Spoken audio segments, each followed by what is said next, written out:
friends, welcome to the platform of Perfection IAS. My name is Naman Jain and in today's lecture we shall be studying market dynamics.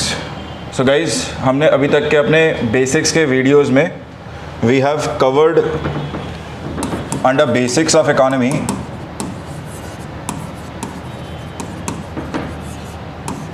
the two major market forces. We have studied demand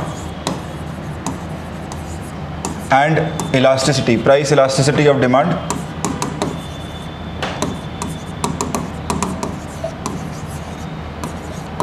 And second, guys, we have also studied second force is supply. So we have also studied supply and its elasticity.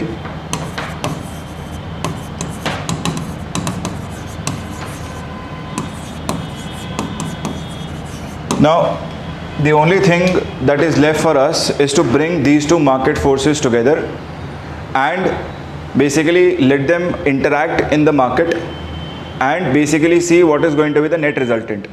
ठीक है, तो हमारे आज का जो ये video lecture है इसका ऑब्जेक्टिव क्या है, हमें समझना है कि जब ये दोनों मार्केट फोर्सेस आपस में इंटरैक्ट करेंगे, supply and demand forces, so market में नेट आउटकम क्या होगा. And we are going to vary these market forces, supply and demand. We are going to vary them and we are going to look at different set of cases that can be possible. Okay, चलिए तो शुरू करते हैं. सबसे पहले शुरू करते हैं definition of market से. So what is exactly market? See, market is a place where sale purchase of goods and services takes place. Market simply एक जगह है जहाँ पर goods services का sale purchase हो. Now please understand this place can be in physical terms, ये physical form में भी एग्जिस्ट कर सकता है, जैसा कि नॉर्मली आप मार्केट देखते हैं, आप बाजार जाते हैं, वहाँ से गुड्स सर्विसेज परचेज करके लाते हैं. This in today's world in 21st century it can even be a virtual market place. Virtual market place for example like Amazon, like Flipkart. So जैसे आप अमेजॉन फ्लिपकार्ट जैसी वेबसाइट्स पे जा रहे हैं या ऐप पर जाते हैं और वहाँ से आप कुछ सामान ऑर्डर कर रहे हैं, so that is also a market, right. So simple सा डेफिनेशन है मार्केट का. मार्केट क्या है? Market is simply a place where sale purchase of goods and services takes place. This place can be in physical form. It can be in physical form and it can even be in virtual form. ठीक है ना, जैसे हमने example से देखा Amazon और Flipkart जैसा, बाकी भी हैं, right? So it can even be in physical form as well as in virtual form. Next, guys, we need to understand that market is based upon two major market forces. Market में जो भी interaction हो रहा है उसमें दो forces जो हैं या दो फैक्टर्स जो हैं वो मार्केट को अफेक्ट कर रहे हैं. And what are these two factors which affect market overall? These are demand and supply, और you can say demand force and supply force.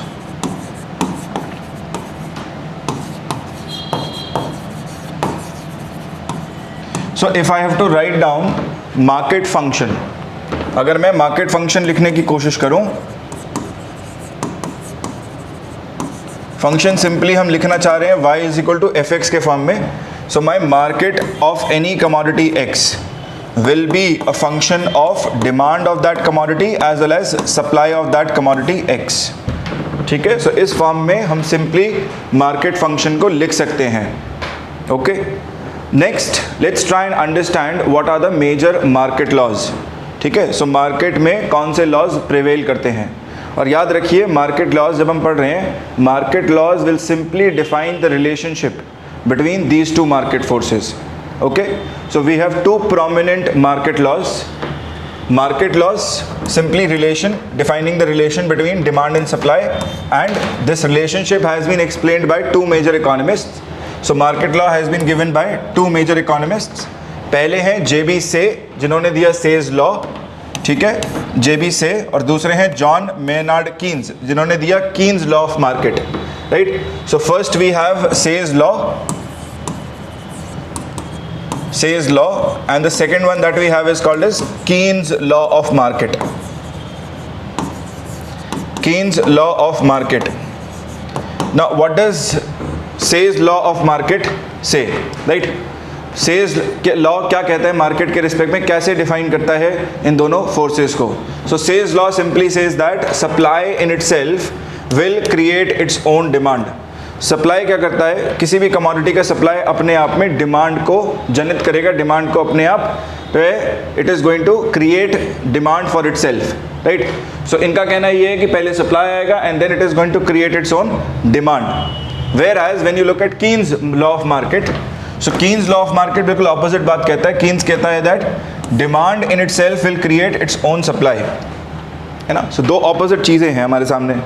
अब हमें समझना है कि ये दो ऑपोजिट चीज़ें, right, even though they may look to be opposite, right, but when we try and evaluate that out of these two which one is correct, you will find that both of them are actually correct, है ना। ये बड़ी खास बात है यहाँ पर। जब हम इन दोनों लॉज को इवेल्युएट करते हैं तो हमें मिलेगा कि ये दोनों लॉ ही एप्लीकेबल हैं, both of them are applicable, both of them are correct, right, none of them is wrong.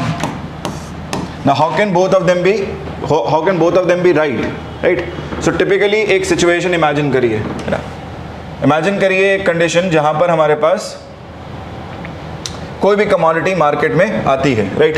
So let's say I am N inventor, या आप एक इन्वेंटर हैं, ठीक, और आपने कोई भी वस्तु जो है वो इन्वेंट करी। जैसे मान लीजिए, है ना, फॉर एग्जांपल कुछ सालों पहले हमारे पास ये डिजिटल कैमराज नहीं थे, है ना, हमारे पास रील वाले कैमरा थे, तो आपने इन्वेंट किया डिजिटल कैमरा। आपने कहा भाई ये कितनी भी फ़ोटो खींच सकता है, right. So let's say you are an inventor of digital camera. So when you invent a digital camera, you are going to put it for display somewhere. आप इसे कहीं तो रखेंगे, डिस्प्ले करेंगे, आप बताएंगे कि ये टेक्नोलॉजी हमने जनित कर दी है, बना दी है, right? So what you are doing is you are basically creating supply of digital camera, right? Now what is going to happen based on this supply? See, major companies which are into the business of manufacturing cameras, they will start contacting you, है ना। वो आपसे बात करने के लिए इच्छुक होंगे कि क्या वो आपके इस पेटेंट को, आपकी इस टेक्नोलॉजी को अडॉप्ट करके अपने ब्रांड नेम के अंदर बेच सकते हैं, राइट। सो क्या हो रहा है, based on this supply, right, once you have displayed the technology, once you have shown that yes it is possible to click pictures, right, using digital means where you don't need to spend much amount of money buying film rolls, right? So what is going to happen? This will lead to a lot of camera companies, है ना, बहुत सारी companies जो photography के business में है, ये companies आपको अप्रोच करेंगी। और ये क्या हो रहा है, this is basically creating demand for the technology, demand for the technology. But is this the end of it? क्या ये मार्केट में एंड स्टेज है? नहीं, this is not the end game.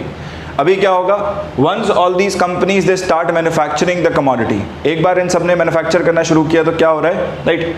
C, all of these companies are vying, है ना। For example Kodak आया, Kodak कहते हैं सर हम बनाना चाहते हैं, सोनी आया, राइट, कैनन आया। So all these brands when they are coming to manufacture digital cameras, right, they understand that there is heavy demand for the commodity in the market. हमारे पास बहुत सारे ऐसे इंडिविजुअल कंज्यूमर्स हैं जिनके जो डिमांड करेंगे अपने आप में, है ना, इन कैमराज की डिमांड प्लेस करेंगे।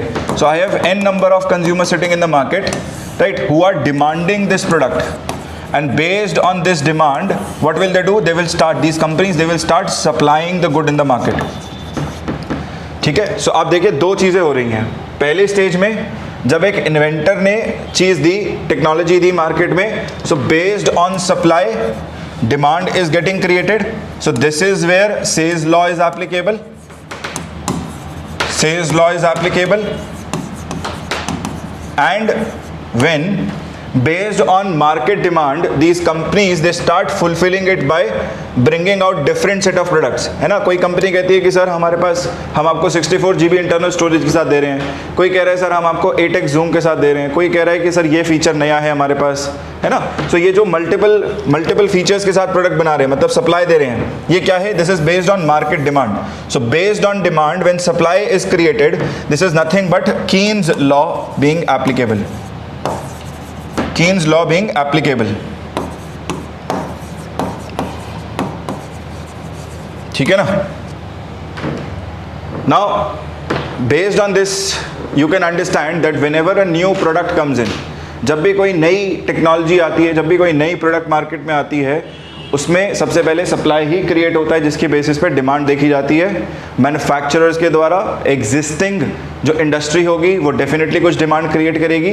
डिमांड क्यों क्रिएट कर रही है? Because it understands there are end consumer sitting here. हमारे पास है मार्केट में ऐसे कंज्यूमर्स जो खरीदना चाहेंगे ऐसी टेक्नोलॉजी को, ऐसे नए प्रोडक्ट को। So based on their demand they will start creating their own supply, right. So both these laws can be seen parallel to each other. आप देख सकते हैं दोनों ही एक साथ काम कर भी रहे हैं, ठीक है ना। So when you study market law, है ना, कि क्या रिलेशनशिप है डिमांड सप्लाई के बीच में, हम देख पा रहे हैं कि रिलेशनशिप क्या है, दोनों के बीच में म्यूचुअल है। That supply can create its own demand as well as demand will create its own supply. Both of them are possible, ठीक है। So this is basically market law. Next guys, moving forth, let's try and understand a typical condition in the market which is called market equilibrium, ठीक है। So market equilibrium जो है वो अपने आप में एक पॉइंट है, एक कंडीशन है, राइट। आप कह सकते हैं एक इंटरसेक्शन पॉइंट है जहां पर सप्लाई और डिमांड फोर्सेस कोइंसाइड करेंगी, okay. So what is exactly markets equilibrium? Market equilibrium is simply a point, it can be a situation और a condition where demand equals supply. एक ऐसे पॉइंट, एक ऐसी सिचुएशन, एक ऐसी कंडीशन जहां पर डिमांड और सप्लाई बराबर हो जाए, मतलब quantity demanded becomes equal to quantity supplied, right. ये कंडीशन जहां पर होगी वहीं पर हमें मार्केट इक्विलिब्रियम मिलेगा। और ग्राफिकली अगर बात करें तो सिंपली एक पॉइंट है जहां पर सप्लाई और डिमांड कर्व कोइंसाइड करेंगे। कोइंसाइड का मतलब इंटरसेक्ट कर रहे हैं एक दूसरे को, ठीक। So in order to look at it graphically, है ना, इसको ग्राफिकली समझने के लिए हम क्या करते हैं, we basically go back to our earlier learnings from our previous lectures where we had understood where we had understood what is exactly demand force and what is exactly supply force, है ना। तो हमारे जो पहले के lectures थे वहाँ पर हमने समझा था कि डिमांड और सप्लाई फोर्सेस क्या हैं, वहीं से इसको ढूंढने की कोशिश करते हैं what is exactly markets equilibrium. So up till now what you have studied with me is that we can represent two market forces on this axis, price and quantity demanded and quantity supplied। हमने दोनों को एक ही जगह ले लिया है, quantity demanded और quantity supplied को, राइट। और यहाँ पर हम इस कर्व पर दोनों ही मार्केट फोर्सेस को प्लॉट करेंगे। So on one and I have demand force and I remember from my previous lecture that demand curve is a downward sloping curve. It is a downward sloping curve, whereas my supply curve is an upward sloping curve. So first I take my demand curve. सबसे पहले एक demand curve लेते हैं। So demand curve can be somewhat like this and I represent it with capital D. So this is my demand curve D. Next, let's take supply curve with the color blue. ठीक है, तो supply curve के लिए हम ये colour use कर रहे हैं and let's label it as S. ठीक है, दोनों को लेबल किया, demand curve D, supply curve S. Now I can see that there is a point where both of them are coinciding. मुझे नज़र आ रहा है एक पॉइंट, राइट, मुझे ये पॉइंट नज़र आ रहा है, I can see this point where both of them they coincide. So this point in itself is called market's equilibrium. यही है मार्केट का इक्विलिब्रियम पॉइंट, मार्केट्स इक्विलिब्रियम, है ना, and I can represent it with ME. Markets equilibrium, ME. Now what I do is I draw two perpendicular lines intersecting my y and x axis, right। जहां पर ये y axis को cut करेगा वो है मेरे पास equilibrium price EP. So I label it as equilibrium price and let me call it as EP. And the point where it cuts my quantity axis is equilibrium quantity, and I label this as EQ. I label it as EQ. So I have EP and EQ as my two respective points. ठीक है, EP and EQ as my two respective points. Now guys, try and understand this particular case diagrammatically कि हमने क्या किया है. हमने diagram में दोनों फोर्सेस, मार्केट फोर्सेस को प्लॉट किया, demand as well as supply force, demand with demand curve D and supply with supply curve S. दोनों को प्लॉट करने के बाद जहां पर ये दोनों ने इंटरसेक्ट किया एक दूसरे को, जो पॉइंट हमें मिला उसे ही हमने कहा मार्केट का इक्विलिब्रियम, राइट. और उसके बेसिस पे हमने लेबल किया EP and EQ, equilibrium price and equilibrium quantity. ठीक है ना. इसको हम एक मार्केट शेड्यूल की सहायता से भी समझ सकते हैं. मार्केट का शेड्यूल बना के, जैसे कि एक टेबल बना लें, टेबल जिसमें कि हमारे पास प्राइस हो, price of any commodity X, then I have demand of X. So this is my price of X. I have demand of X. Then I have supply of X. Right? Then I am trying to look at what is the condition of the market. Market में क्या condition है ना? Market की condition क्या होगी और क्या expected है, right? ये last column क्या बता रहा है कि क्या expected है, market में क्या देखने को मिलेगा. So I can utilize my knowledge of relationship between price and demand. अब याद रखिएगा कि हमें पता है कि डिमांड और प्राइस इन्वर्सली रिलेटेड हैं. इसका मतलब ये हुआ कि अगर प्राइसेस बढ़ रहे हैं, नीचे की ओर जा रहे हैं, प्राइसेस बढ़ रहे हैं, तो नीचे की ओर जाते हुए डिमांड घटेगा, right. Demand is going to decrease down because demand is inversely related to prices. Whereas if I look at supply force X, it is directly proportional to price of commodity X. ये directly related है. मतलब कि अगर prices नीचे की ओर जाते हुए बढ़ रहे हैं, so automatically my supply is going to increase, क्योंकि डायरेक्टली रिलेटेड है. So this is increasing. Now if I draw supply and demand, है ना, अगर मैं सप्लाई और डिमांड का उसको ड्रॉ करूँ, है ना, सो कैसा नजर आएगा ये ग्राफ पर. I believe graphically it is going to look somewhat like this. कुछ इस प्रकार से नजर आएगा, है ना. सो ये है मेरे पास डिमांड कर्व D और सप्लाई कर्व S. आप देख सकते हैं supply curve S and demand curve D. जहां पर ये दोनों ने इंटरसेक्ट किया, that is my markets equilibrium. Markets equilibrium and wherever it cuts the price axis, this is my equilibrium price. Equilibrium price, इसी को हम बोल सकते हैं EP. और जहां पर क्वांटिटी एक्सिस को कट किया, right, remember this was my price axis and this was my quantity demanded and supplied. दोनों ही यहीं पर है, क्वांटिटी डिमांडेड, क्वांटिटी सप्लाइड. ठीक है. सो जहां पर इसने एक्सिस को कट किया, that is my equilibrium quantity, equilibrium quantity, right. I can label it as EQ. So market equilibrium हमें कंडीशन मिल गई है, राइट. लेकिन वापस चलते हैं टेबल पर समझने के लिए that what is exactly going to happen in each of the condition, right. Now I want you guys to look at it row wise. आप एक बार सिंगल रो को देखिएगा. पहला रो में हमें मिल रहा है कि प्राइस है कमोडिटी का 1, डिमांड ज़्यादा है कमोडिटी का 5, लेकिन सप्लाई कम है, राइट.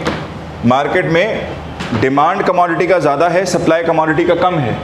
सो इसका मतलब क्या हुआ, मार्केट में कमोडिटी की कमी है. There is shortage of commodity in the market.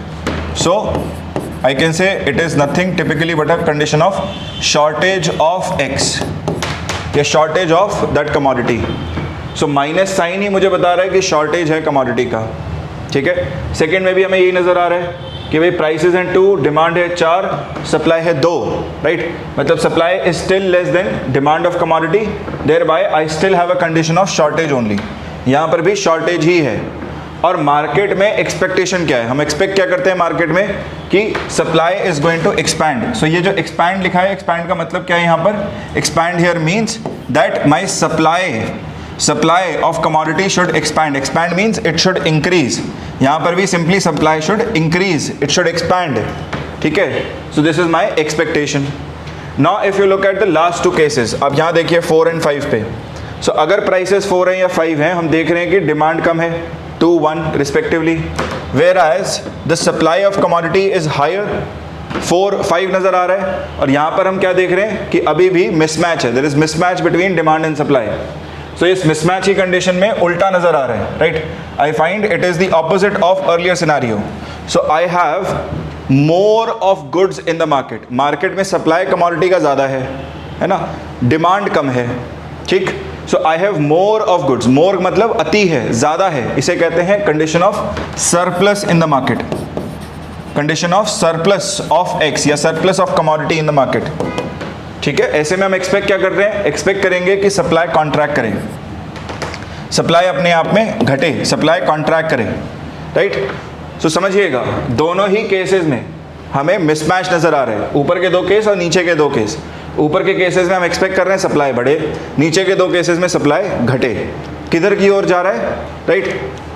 C both of them they point to the direction that it should basically it should reach out to this one particular condition where I find supply and demand is equal, ठीक है। अब ये बीच वाला case देखिए, जब price 3 है, I find demand is 3 where supply is also 3, so demand is equal to supply and there is no surplus और shortage and this is my markets equilibrium, है ना। सो आप जो ये देख रहे हैं कि मार्केट में एक्सपेक्टेशन है कि सप्लाई बढ़े तो किधर की ओर जाए, इधर की ओर जाए, और सप्लाई घटे तो किधर की ओर जाए, वापस इधर की ओर जाए। सो दोनों ही केसेस में पॉइंट कर रहा है कि भाई मार्केट इक्विलिब्रियम की तरफ जाए सप्लाई, ठीक है ना। So you need to understand this particular scenario, right, that through table also we can directly see that market equilibrium is that condition where buyer and seller are going to interact and sale purchase of good is going to take place, है ना। Market equilibrium ही वो condition है जहाँ पर buyer seller interact करके जो है खरीदारी कर रहा है, ठीक है। Now please understand that at equilibrium price, ये जो इक्विलिब्रियम प्राइस है यहाँ पर क्वांटिटी डिमांडेड क्वांटिटी सप्लाइड के बराबर है ना। My quantity demanded is equal to quantity supplied, it is equal to quantity supplied, है ना। And thereby this is my market equilibrium condition, which means, simple words में अगर समझाना चाहूँ इसका मतलब क्या है, इसका मतलब है that at equilibrium price the quantity of good that buyers are willing and able to buy, right, मतलब जो quantity demanded है it exactly balances the quantity that sellers are willing and able to sell, है ना। मतलब हम numerical terms से तो लिख पा रहे हैं कि quantity demanded quantity supplied के बराबर है, बट इसको अगर वर्ड्स में रिप्रेजेंट करना हो, वर्ड्स में लिखना हो तो इसको हम कैसे लिखेंगे कि इक्विलिब्रियम प्राइस ही वो प्राइस है, right. It is that price at which the quantity of good which a buyer is willing and able to buy exactly balances off the quantity that sellers are willing and able to sell off, right, and thereby equilibrium price is also called as market clearing price. equilibrium price को ही हम कहते हैं market clearing price, ठीक है। Why? Because everyone in the market is satisfied at this price. Market में हर entity, buyer, seller, both these entities are satisfied. देखेगा भी, मैं prove भी करूँगा that both these entities are satisfied at this price. And buyers have basically bought all that they wanted to buy at this price, and sellers have sold all that they wanted to sell at this price. Buyers ने जो कुछ भी खरीदना था quantity वो खरीद लिया इस प्राइस पे, सेलर्स ने जितना बेचना था इस प्राइस पे वो बेच दिया है। So both of them are happy, right, and thereby this is my markets equilibrium.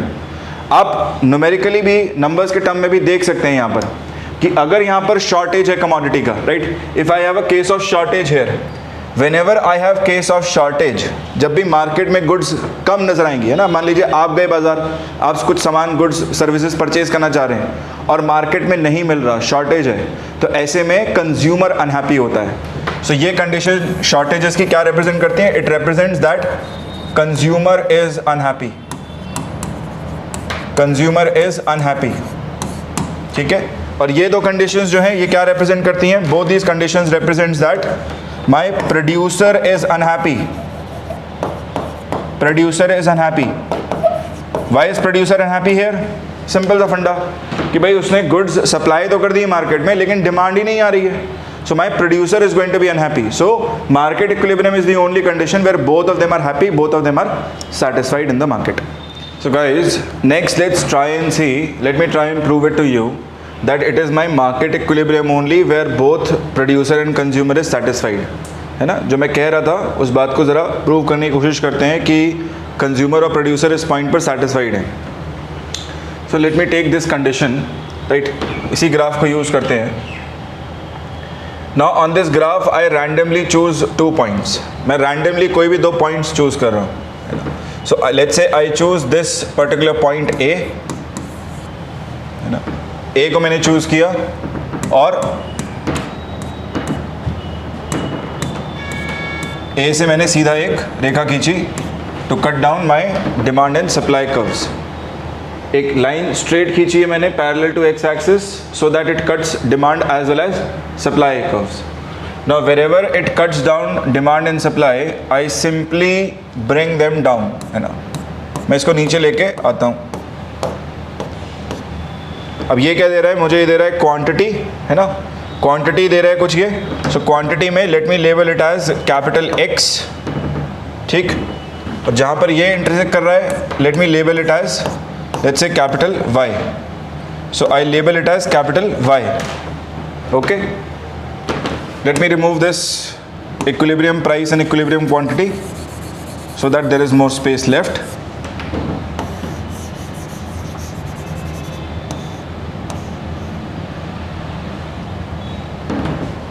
ठीक है जी. So हमें नज़र आ रहा है X और Y. ठीक है. So at A, my point A, I can say that quantity which is Y is bigger than quantity which is X. So at A, Y is greater than X. Yes or no? Evaluate करके देखिए ना, quantity तो होगा और ये अगर 0th point है, if this is my 0th point, तो राइट की ओर ये कर्व बढ़ रहा है. So Y has to be greater than X, right? But ये y और x एग्जैक्टली है क्या? सो अगर आप y को ऊपर पॉइंट ढूंढने जाएंगे, ये हमारा क्या है? This is my quantity supplied, है ना, this is my quantity supplied. So y is quantity supplied. So quantity supplied is actually bigger than what is x? So x is my quantity demanded, क्योंकि demand curve को intersect कर रहा है. So it is my quantity demanded. Quantity demanded. So at A, quantity supplied is more than quantity demanded. A point पर quantity supplied ज़्यादा है, market में उस कमोडिटी का सप्लाई ज़्यादा है और डिमांड कम है. इसका मतलब क्या है? This is simply a condition of surplus of commodity in the market. ये क्या है? मेरा सरप्लस की कंडीशन को डिनोट कर रहा है. Surplus of commodity, surplus of commodity in the market, है ना. और आप समझ भी सकते हैं ये जितने भी ऊपर प्राइस पॉइंट हमें मिलेंगे, जितने भी ऊपर हमें ये जितने भी पॉइंट्स मिल रहे हैं, all these points which are above equilibrium point, this represents nothing but my region of surplus. ये क्या रिप्रेजेंट कर रहा है अपने आप में? All of this represents region of surplus. There is surplus of goods here. ठीक है. Similarly let me choose another point B. So मैं एक पॉइंट यहाँ चूज करता हूँ, लेट्स से B, ठीक, और B से स्ट्रेट एक लाइन खींचता हूँ parallel to X axis, parallel to X axis. Now wherever this line intersects I simply take it down.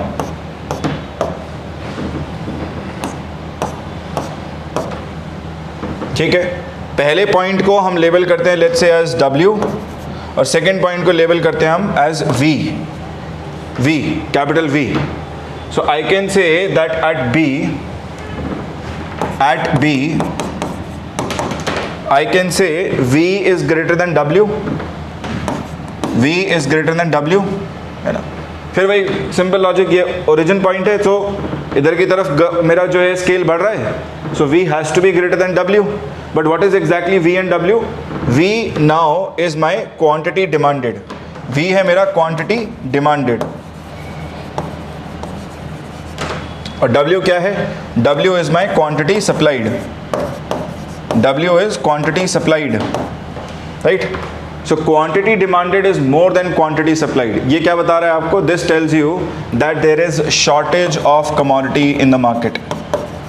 There is shortage of commodity in the market. कमी है market में commodity की. There is shortage of commodity in the market. ठीक है? So पहली condition A point के हिसाब से हम देखें तो सरप्लस मिल रहा है, दूसरा शॉर्टेज मिल रहा है. सो अगर मैं नीचे सारे पॉइंट्स प्लॉट करूं, if I plot all these points below markets equilibrium, if I plot all these points,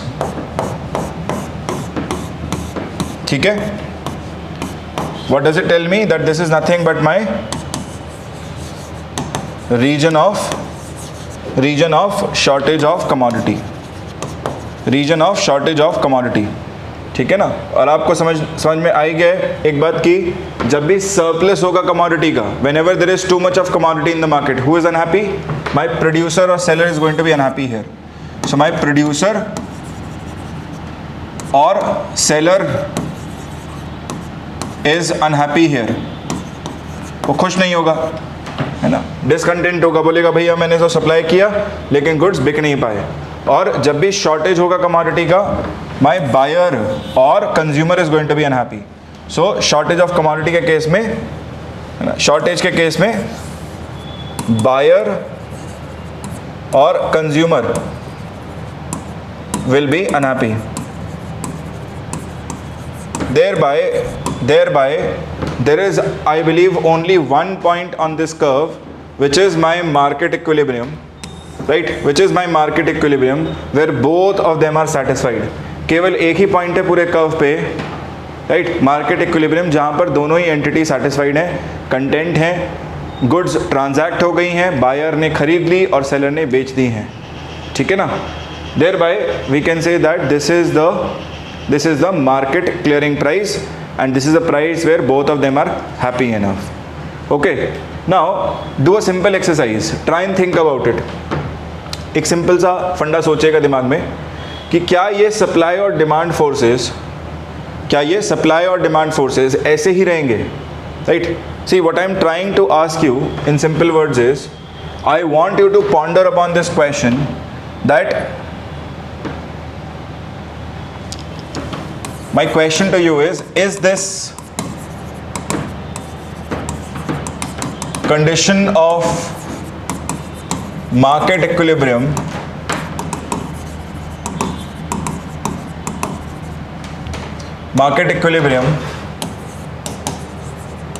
static और dynamic? क्या ये एक static condition है, क्या ये ऐसी ही रहेगी हमेशा, ठीक है, या ये एक dynamic condition है? अब इसका जवाब ढूंढते हुए प्लीज समझिएगा कि मार्केट इक्विलिब्रियम डिपेंड करता है किस पे? It depends upon supply and demand forces. So market equilibrium depends on, market in itself is a function of demand and supply forces, है ना, डिमांड एंड सप्लाई फोर्सेस. ठीक.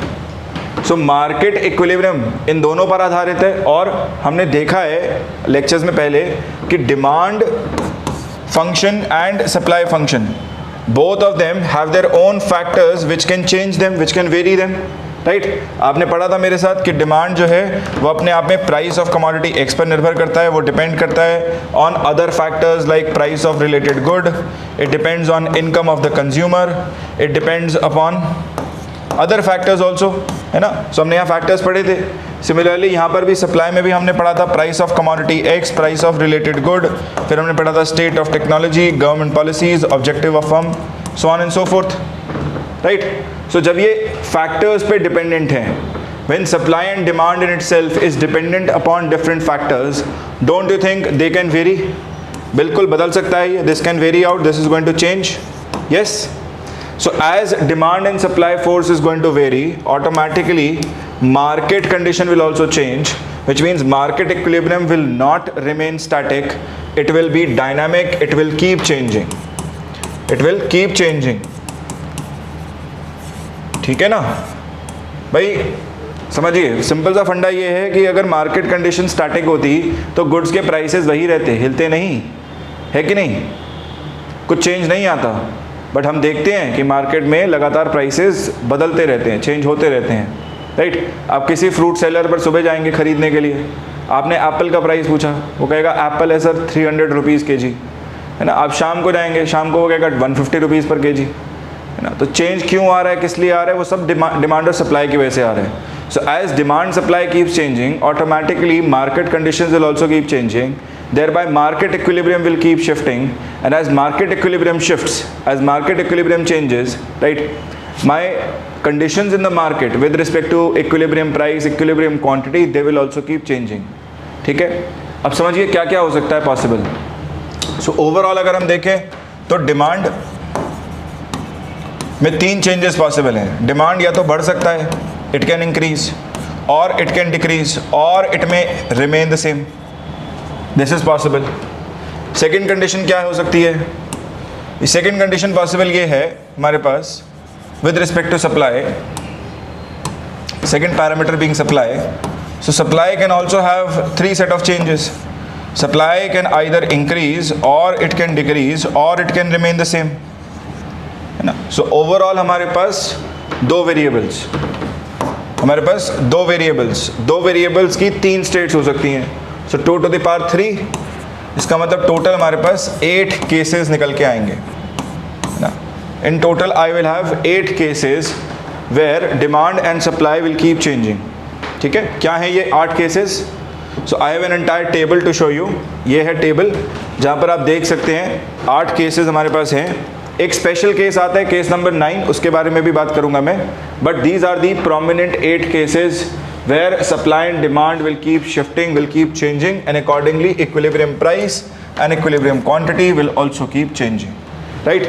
So this is our objective, to find out what happens to equilibrium price, equilibrium quantity as demand and supply keeps varying out. ठीक है, so ये 8 के 8 curve आप मेरे साथ बनाएंगे इसी वीडियो लेक्चर में। ठीक है, so आप इस टेबल को देखिए ध्यान से, आपको 8 केसेस नज़र आ रहे होंगे। डिमांड बढ़ रहा है, घट रहा है, सेम है, सप्लाई बढ़ रहा है, घट रहा है और सेम है, और उसके हिसाब से ये 8 केसेस दिख रहे हैं हमें, right.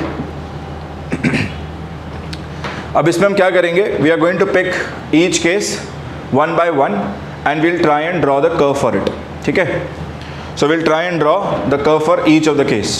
So guys what we'll do is I will pick each of these cases and draw it with you. चलते हैं पहले केस की ओर। पहला केस जहाँ पर डिमांड इंक्रीज है और सप्लाई सेम है ना। इनफैक्ट अगर आप देखेंगे तो शुरू के 4 केसेस सिंपल हैं, क्योंकि यहाँ पर एक मार्केट फोर्स कांस्टेंट है, सेम है, उसमें चेंज नहीं है। जैसे कि पहले 2 केसेस में केवल डिमांड चेंज हो रहा है, सप्लाई में कोई चेंज नहीं है, कांस्टेंट है। फिर डिमांड कांस्टेंट है और सप्लाई में चेंज है। तो शुरू के 4 केसेस इजी हैं, बाकी के नीचे के 4 केसेस अगर आप देखेंगे दोनों ही मार्केट फोर्सेस में चेंज है।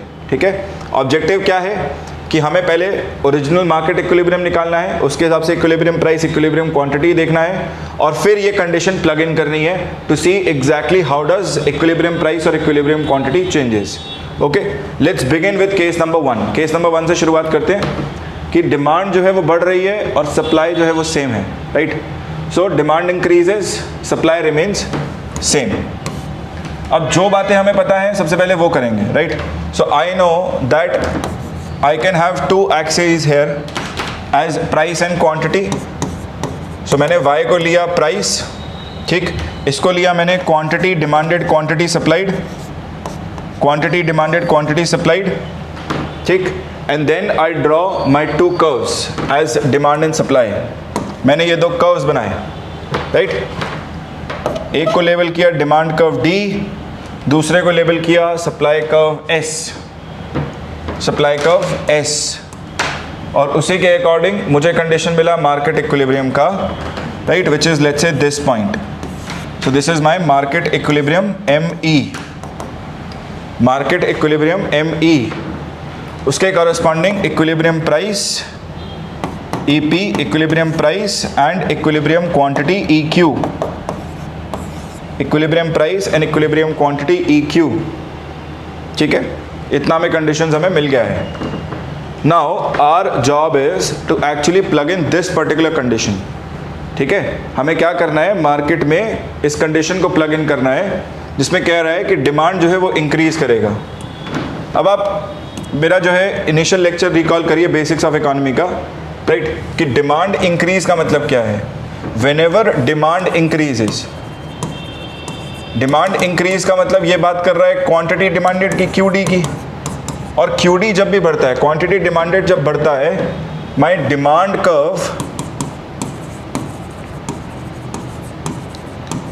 Curve shifts rightward. यही पढ़ा था हमने कि डिमांड कर्व राइट की ओर शिफ्ट कर जाएगा, राइट. सो हम ये ग्राफिकली बना के देखेंगे. सो demand curve shifting rightward means this. So demand curve goes right from D to let's say D1, D to let's say D1, right की ओर मूव कर गया है. अब जैसे ये राइट की ओर मूव किया, ठीक, सप्लाई में कोई चेंज नहीं है, supply remain same. So supply is at S only. So I draw my new market equilibrium, है ना. Supply remains at S, so this becomes my new market equilibrium. अब याद रखिए मार्केट इक्विलिब्रियम निकलता है जब सप्लाई और डिमांड कॉरेस्पॉन्ड करते हैं. डिमांड चेंज हो चुका है, D से D1 पहुंच चुका है. सो D1 और S के बीच में नया मार्केट इक्विलिब्रियम मिलेगा. ठीक है, या नया मार्केट इक्विलिब्रियम ME डैश और ME डैश के कॉरेस्पॉन्डिंग हमें मिल रहा है. So I gate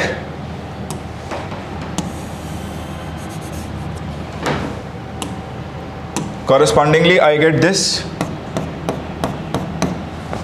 as my equilibrium price EP dash, है ना. और इसी के correspondingly अगर हम नीचे बनाएं कर्व, so ये मिल रहा है हमें EQ dash. ठीक है, अभी क्या दिख रहा है कि EP बढ़ गया है और EQ भी इंक्रीज कर गया है ना. सो EP has increased from EP to EP dash and EQ has also increased from EQ to EQ dash. ये इंक्रीज कर गया है. ठीक है, दोनों में इंक्रीज नजर आ रहा है. सो EP से EP डैश की ओर चला गया है. ठीक है, इंक्रीज है. और EQ से EQ डैश की ओर चला गया है, इसमें भी इंक्रीज है. इंक्रीज का मतलब नेट क्या है कि भैया प्राइस भी बढ़ गया है, प्राइस बढ़ गया है, इंक्रीज है, क्वांटिटी भी बढ़ गया है, क्वांटिटी में भी इंक्रीज है. This is the net resultant. And what has happened to market equilibrium? We can quote market equilibrium also, that market equilibrium has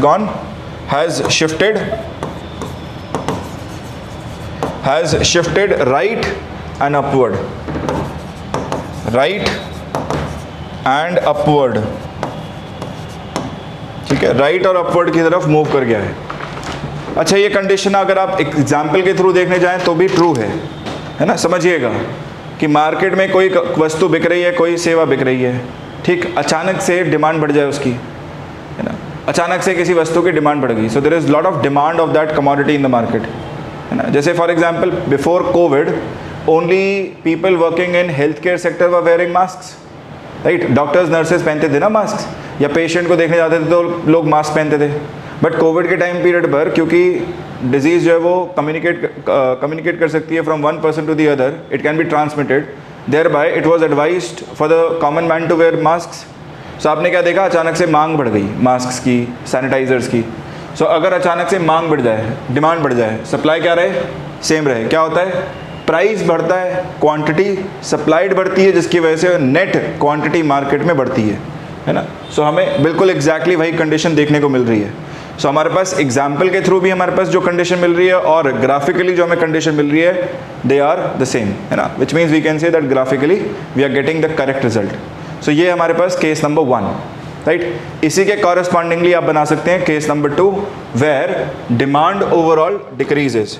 so condition वही रहेगी, बनाना वही है हमें, बस थोड़ा सा चेंज है कि डिमांड को डिक्रीज कराएंगे. So I take price axis, I take quantity axis, quantity demanded, quantity supplied. Then I draw my two axes as demand and supply, original D and S. Demand को label कर दिया D से, S को label कर दिया with capital S. ठीक, आपको नज़र आ रहा है. देन जहाँ पर भी दोनों कोइंसाइड करें, this point where both of them coincide is my market equilibrium ME, market equilibrium ME, and correspondingly I have EP, equilibrium price, and EQ, equilibrium quantity. Equilibrium price and equilibrium quantity. अब condition plug in कर दो. So हमें पता है कि demand decrease मतलब quantity demanded is decreasing, and quantity demanded decreases means demand curve shifts left. Demand curve क्या करे, लेफ्ट की ओर शिफ्ट कर जाए. बना लो. डिमांड कर्व लेफ्ट की ओर शिफ्ट का मतलब I believe something like this. So from D it goes to let's say D1 now, where demand curve है शिफ्टेड टुवर्ड्स लेफ्ट, लेफ्ट की ओर मूव कर गया है. जैसे ही लेफ्ट की ओर मूव किया, supply remain same. So supply अभी भी S से, जहाँ पर भी नया डिमांड कर्व D1 मिला और S जहाँ पर कोइंसाइड गए, that is my new market equilibrium ME dash, market equilibrium dash, और इसके कॉरेस्पॉन्डिंगली हम बना लेंगे EP dash and EQ dash, EP dash and EQ dash, equilibrium price dash and EQ dash. और आप बना सकते हैं, देख सकते हैं कि EP से EP डैश की ओर आ गया है. From EP to EP dash decrease है. सिमिलरली EQ में भी डिक्रीज है, EQ डैश ये भी डिक्रीज है. So I can say price is going to decrease and quantity also is going to decrease. Quantity also is going to decrease. ये दिख रहा है मुझे, green EQ dash in blue. So it is going to decrease. And market equilibrium has shifted. Market equilibrium has shifted from ME to ME dash, मतलब left और downward आ गया. Market equilibrium shifts left and downward. Shifts left and downward. ठीक है. So ये है net impact. Okay, now practically speaking in the market do you see this condition? Yes, you do see this condition. आपने देखा भी है. हम देखते हैं कई बार कमोडिटी की डिमांड घट जाती है एकदम से, है ना. जैसे कि विंटर्स जाने के बाद डिमांड क्विल्ट्स की, ब्लैंकेट्स की ख़त्म हो जाती है. सिमिलरली ऐसे ही गर्मियाँ जाने के बाद अचानक से जैसे बारिश शुरू हुई, AC की डिमांड घट जाती है ना. सो जैसे ही डिमांड घट रही है, क्या होता है, क्या देखने को मिलता है कि भाई प्राइसेस अचानक से डिक्रीज करना शुरू कर जाते हैं, है ना. आपने देखा होगा अपैरल्स, ये जो कंपनियां कपड़े बेचती हैं, है ना, अपैरल्स बेचती हैं, यहाँ पर भी सेल लगती है, राइट. जब हम समर से विंटर की ओर जाते हैं या विंटर से समर की ओर जाते हैं, हमेशा सेल नज़र आएगी आपको कपड़ों पे. क्यों नज़र आएगी? इसीलिए नज़र आती है क्योंकि भैया सप्लाई तो हो गया, बन गया है, लेकिन डिमांड घट चुकी है. सो उसे पुश देने के लिए there is a sale being given. आपको बोल दिया 20% ऑफ, 30% ऑफ, खरीद लो, राइट. कम प्राइसेस पे मिल रहा है, ठीक है. और आने वाले समय में क्या होगा, प्रोड्यूसर अब वो प्रोड्यूस नहीं करेगा. He will also shift towards something that is required, that is needed in the market next. Okay, so ये कंडीशन भी हमें सही नज़र आ रही है. ग्राफिकली भी हमें बिल्कुल सही रिजल्ट मिल रहा है, what we see in the market exactly. Okay, so this is my case number 2. Now moving forth, let's go to case number 3. Case number 3 में अब सप्लाई चेंज होगा. Case number 3 and case number 4 में, so supply is going to vary out. So I take price axis as my y axis and quantity on x axis. So quantity ले लिया यहाँ पे, ठीक है. प्राइस ले लिया वाई एक्सिस पर. Demand curve downward sloping demand curve D, upward sloping supply curve S, ठीक है. ये दोनों कर्व्स बना लिए. जहाँ पर भी दोनों कोइंसाइड किए, wherever these two coincide is my market's equilibrium. So I label it as ME, market's equilibrium ME. Next I plug in the condition. So condition क्या दी हुई है? condition दी हुई है supply increases. supply increases का मतलब इस बार quantity supply बढ़ रहा है. quantity supply बढ़ने का मतलब भी वही है. quantity supplied increases means that this time supply curve shifts rightward, ये राइट की ओर शिफ्ट करेगा, ठीक। सो supply curve shifts rightward, supply curve shifting rightward. So let me draw it with blue only. Rightward मतलब इधर की ओर आएगा।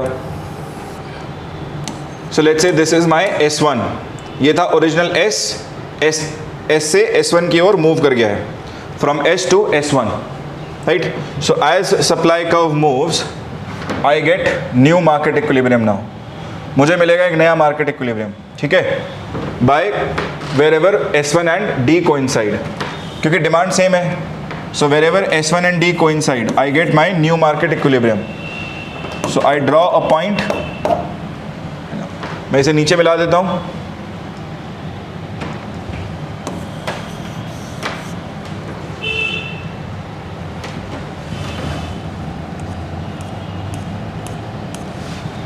ठीक है, नीचे मिलाया, this becomes my EQ dash, ये था original EQ। So EQ dash मतलब क्वांटिटी में इंक्रीज है, from EQ to EQ dash मतलब इंक्रीज है,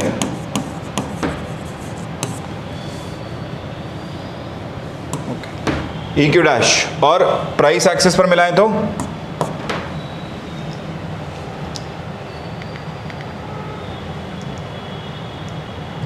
प्राइस एक्सिस पर मिलाएंगे तो EP dash, original EP, let me write it with blue here, this is my EP, this is my EQ, ठीक है। तो ये बढ़ा हुआ नजर आ रहा है और ये घटा हुआ नजर आ रहा है।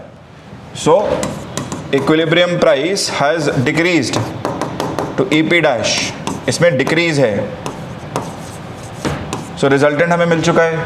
प्राइस क्या होगा? प्राइस होगा डिक्रीज। क्वांटिटी क्या होगा? क्वांटिटी होगा इंक्रीज, ठीक है। मार्केट इक्विलिब्रियम पर क्या असर है? Market equilibrium shifts right and downward, है ना, राइट और डाउनवर्ड, नीचे की ओर आ गया है, शिफ्ट्स राइट एंड डाउनवर्ड, ठीक है। अब समझिए इसे प्रैक्टिकली एग्जाम्पल के साथ। So if supply of commodity starts increasing, है ना, अचानक से बहुत शॉर्ट ड्यूरेशन में किसी भी कमोडिटी का सप्लाई बढ़ रहा है, डिमांड मोर और लेस सेम है ना। ये हम कई बार एग्रीकल्चरल क्रॉप के लिए देखने को मिलता है हमें। जैसे आपने देखा होगा, there is a particular time where you will find there is one particular vegetable which is coming too much in the market, है ना। आपने खुद भी ये नोटिस किया होगा कि भाई बहुत ज़्यादा लौकी तोरी जो है वही बिक रही है मार्केट में, है ना। और कई बार मतलब हम अपने घर में जा रहे हैं तो हम भी देखते हैं कि घर में भी वही जो है कंज्यूम हो रहा है, वही जो है बनाया, है ना। आपने पूछा मम्मी से कि भैया क्या बनाया घर में? लौकी बनी है। आपने पूछा कल क्या बनाया? बोला तोरी बनी है। तो ये क्या हो रहा है? आप समझिए कि बहुत ज़्यादा सप्लाई है, प्राइसेस नीचे आ जाएंगे, ड्रॉप डाउन कर जाते हैं, प्राइसेस क्रैश करते हैं, नीचे आते हैं, है ना। क्वांटिटी की भरमार दिखती है, तो क्वांटिटी इंक्रीज दिखती है और प्राइसेस नीचे नज़र आते हैं, है ना। सो ये this is again the correct you can say result that we are getting graphically. बिल्कुल सही रिजल्ट मिल रहा है ग्राफिकली हमें, जो हम प्रैक्टिकली देखते भी हैं मार्केट में। Okay, so this is my case number 3। So guys let's go to case number 4 next. Case number 4 में हमें कह रहा है that demand remains same and supply decreases. Demand same and supply decreases. So quantity demanded में change है, sorry quantity supplied में change है, quantity demanded same रहेगा। So quantity supplied is going to decrease out, ठीक है। सो हम वही करते हैं जो हमें पता है बेसिक्स में। First we draw the price axis, then we draw the quantity axis, ठीक है। Then we draw downward sloping demand curve D and upward sloping supply curve S. Upward sloping supply curve S. The point where these two meet is market's equilibrium. So this is my market's equilibrium. मैंने label कर दिया इसे ME, market's equilibrium. और correspondingly मैंने mark किया EP equilibrium price and equilibrium quantity EQ। ठीक, यहाँ तक तो बेसिक है, हमें पता ही है। नेक्स्ट हमें कंडीशन प्लग इन करनी है। कंडीशन क्या दी हुई है? That quantity supplied decreases. Now remember quantity supplied decreases means, this means that supply curve shifts leftward. Supply curve is going to shift leftward क्योंकि डिक्रीज है। सो ब्लू से इसे बना लेते हैं। Let's shift the supply curve towards left.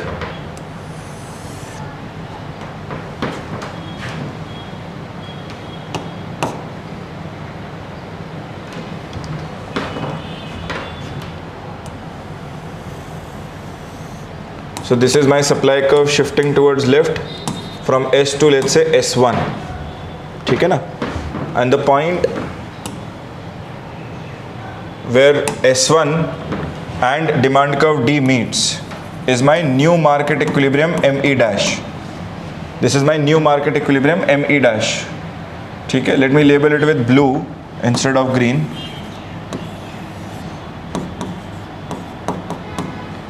So correspondingly मैंने बना दिया पॉइंट अपना EP dash, EP double dash, sorry EP dash and EQ dash, EP dash and equilibrium quantity prime EQ dash. अभी हमें क्या दिख रहा है? That equilibrium quantity has decreased and equilibrium price has increased. So EP equilibrium price increases to EP dash increases and EQ equilibrium quantity goes to EQ dash, so decreases. So I can say price increases and quantity decreases. Quantity decreases, ठीक है ना? Market equilibrium की क्या position है? Market equilibrium shifts, market equilibrium shifts left and up, left and upward, ठीक है ना? Practically speaking, do we have these kind of cases in the market? Yes, हमें मार्केट में ये केस भी देखने को मिलता है जहाँ पर सप्लाई अचानक से घट जाए, सप्लाई डिक्रीज़ कर जाए। जैसे फॉर एग्जांपल अभी हम देख रहे हैं कि टमेटो की क्रॉप में there is sudden decrease of tomato in the market because of various reasons. So जो एनवायरमेंटल कंडीशंस टमेटो की क्रॉप को चाहिए वो फेवरेबल नहीं मिली हैं, है ना, जिसकी वजह से पैदावार कम रहेगी इस साल टमेटो की इंडिया में। So because of that, supply of tomato is going to shorten, it is going to decrease over the period of time as we go ahead.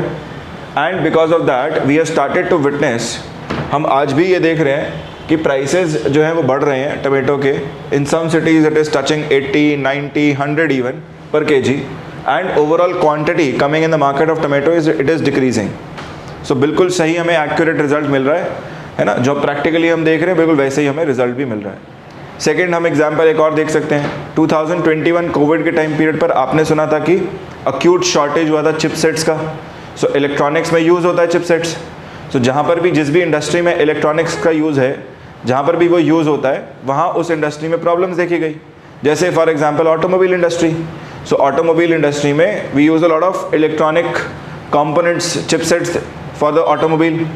So lot of automobile companies, their production suffered, it decreased, and we saw that the prices of automobile they increased, है ना? overall decrease quantity में decrease हो रहा है ना? अब company दर company देखेंगे तो जितने वो पर डे व्हीकल मैन्युफैक्चर करते हैं वो घट रहा था और प्राइसेस बढ़ रहे थे, है ना? सो ये भी एक बिल्कुल एक्यूरेट हमें रिजल्ट मिल रहा है। प्रैक्टिकली जो हम देख रहे हैं वही हमें ग्राफिकली भी हमें देखने को मिल रहा है। So our graph is absolutely correct here, ठीक है?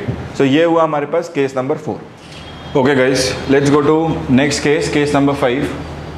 केस नंबर 5 में हमें ध्यान रखना है कि यहाँ पर relatively there is change in both of them, there is change in demand as well as change in supply. तो थोड़ा सा यहाँ पर हमें केस टू केस बेसिस पे देखना पड़ेगा exactly what is going to happen, ठीक है। सो सबसे पहले वही बेसिक्स जो हमने समझा है वही करेंगे। So first of all we have X and Y access.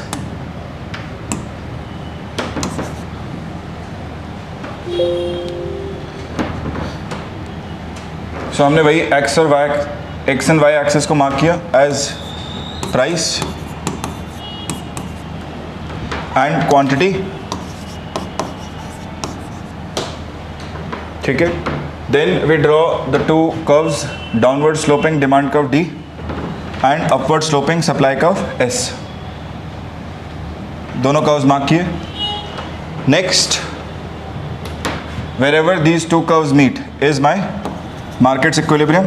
So this is my ME, market's equilibrium, and correspondingly I have equilibrium price and equilibrium quantity. So this is my EP and EQ, equilibrium price and equilibrium quantity. अब देखिए इसमें करना क्या है, एक बार आपने mark किया उसके बाद एक कंडीशन पुट इन करना है, राइट।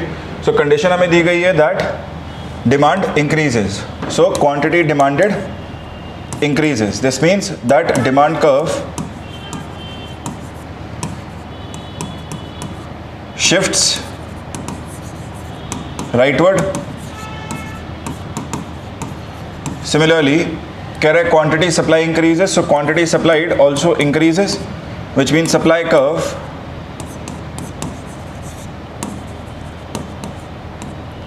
shifts rightward.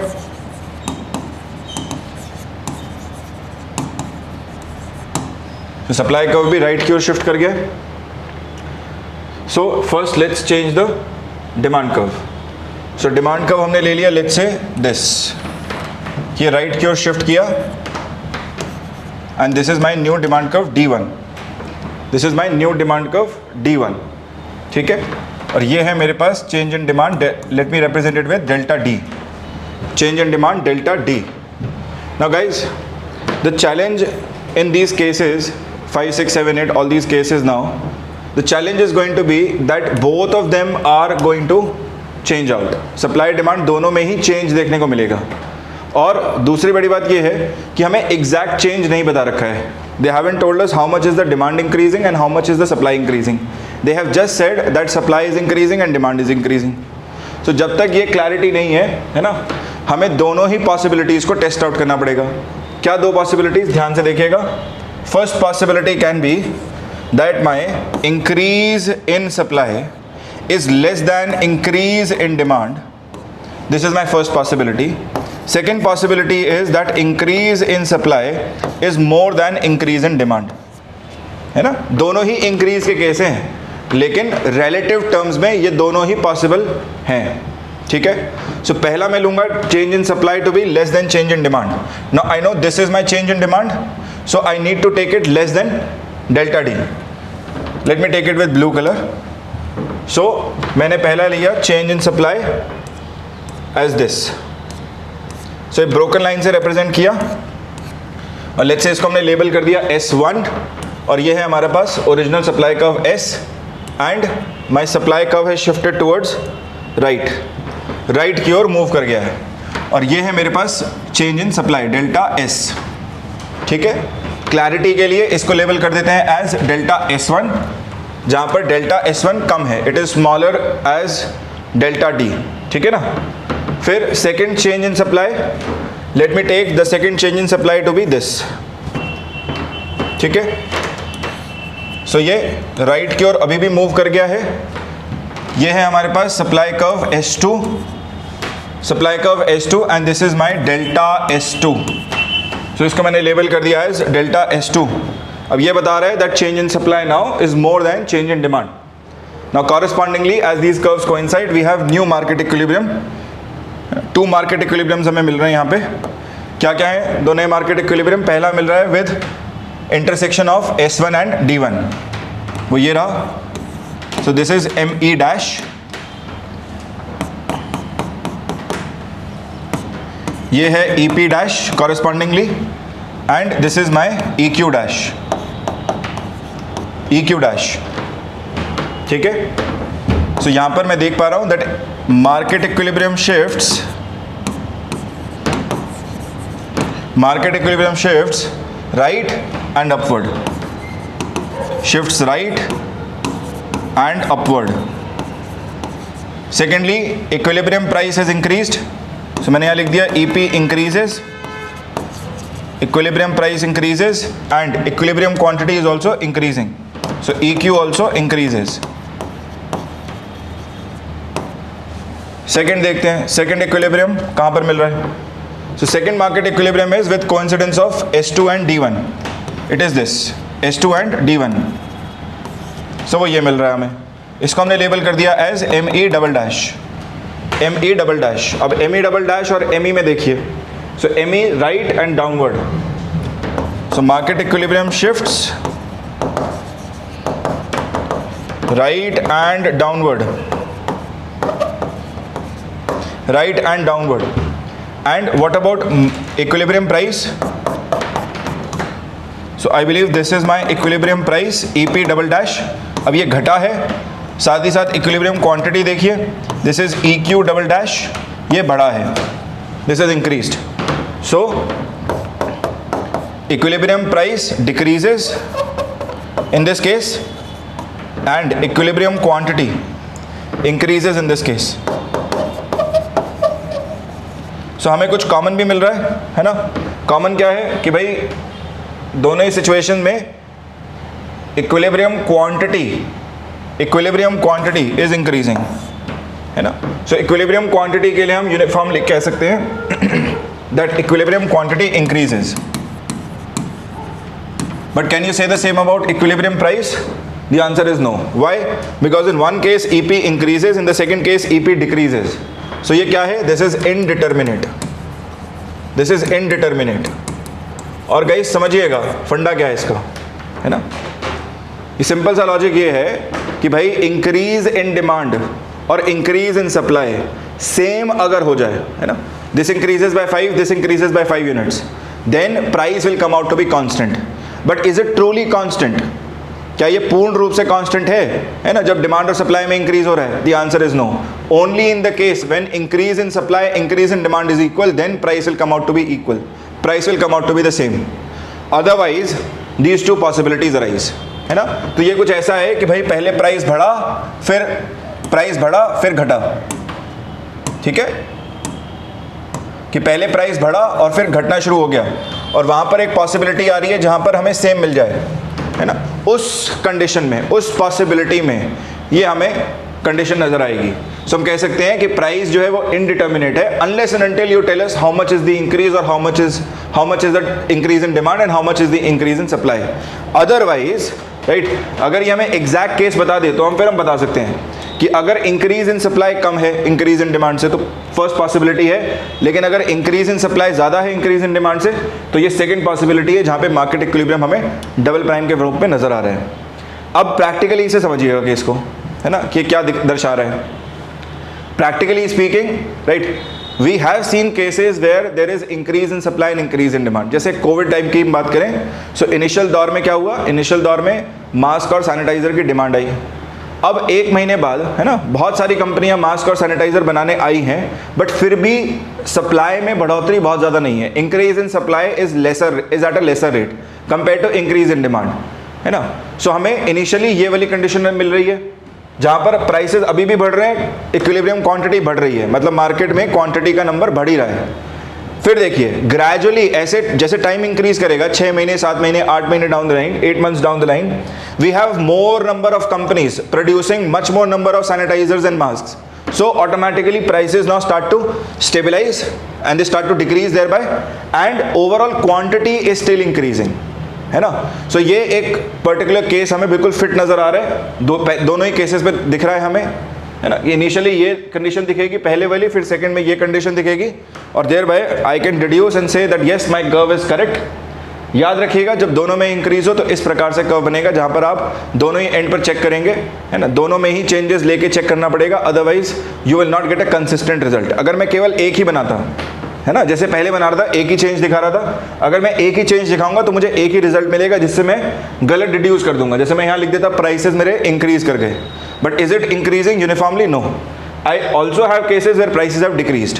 ठीक है, तो मुझे दोनों ही दर्शाने पड़ेंगे अगर ये मुझे बता देता है एग्जैक्ट कितना इंक्रीज कितना decrease, then I can deduce and say that okay this is the possibility that is going to arise. Okay guys, let's go to case number 6 next.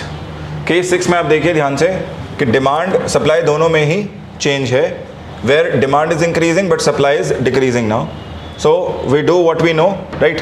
हमें पता है कि भाई दो एक्सेस बनाने, एक प्राइस एक्सेस बना लिया हमने, दूसरे को लेबल कर दिया क्वांटिटी एक्सेस. ठीक है, प्राइस एंड क्वांटिटी ये दो लेबल कर दिया हमने. ठीक, now we draw downward sloping demand curve D, downward sloping demand curve D, and next we draw upward sloping supply curve S. Wherever the two curves meet is my market's equilibrium, so I label it market equilibrium. मैंने इसे label कर दिया कि ये मेरा market equilibrium ME. Correspondingly I have equilibrium price EP and have equilibrium quantity EQ. ठीक है, equilibrium price, equilibrium quantity. Next, now I need to plug in these condition. Condition क्या कह रही है? पहला कह रहा है that my demand increases, so quantity QD increases. QD increasing means that demand curve shifts rightward. ठीक है, मैंने इस पे शिफ्ट भी कर दिया राइट की ओर. सो रेड से बना रहा हूँ, demand curve shifts rightward. So let's say this is my change in demand, this is my D1 और ये रहा राइट की ओर शिफ्ट, राइट की ओर शिफ्ट, डिमांड कर्व D1. ठीक है, next I have quantity supply decreasing. So quantity supplied is decreasing, this means supply curve shifts leftward. Quantity supplied shifts leftward, ये लेफ्ट की ओर शिफ्ट करेगा, है ना. अब फिर वही दो पॉसिबिलिटीज आ रही हैं पिछले केस की तरह, जिसमें हमें देखना है कि change in supply should be less than change in demand, ये पहला case. And then second case is where change in supply is more than change in demand, है ना. अब समझिए, even though this is a case of increase decrease, एक बढ़ रहा है एक दूसरा घट रहा है, फिर भी हमें रिलेटिव चेंज देखना पड़ेगा. सो उसी के कॉरस्पॉन्डिंगली हम केस बनाएंगे. So let me draw this with blue then.